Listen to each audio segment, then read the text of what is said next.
बायका स्वतःची कूस उठवू शकत नाही आणि आले मोठे देवळाला भ्रष्ट करायला।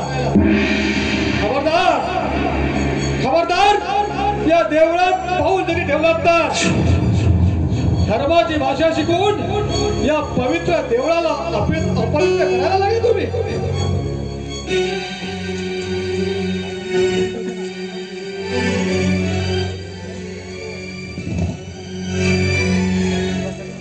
बस बस बस,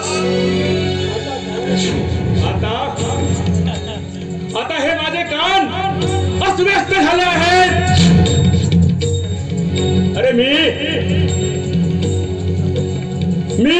या काटेरी शब्द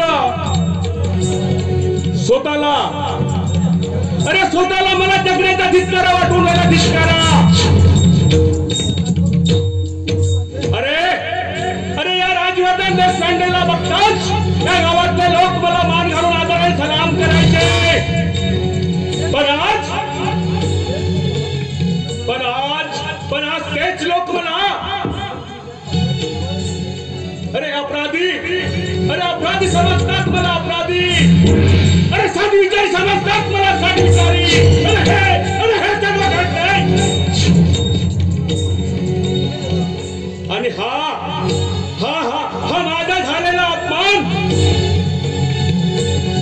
मी आता सहन करू शकणार नाही, सहन करू शकणार नाही।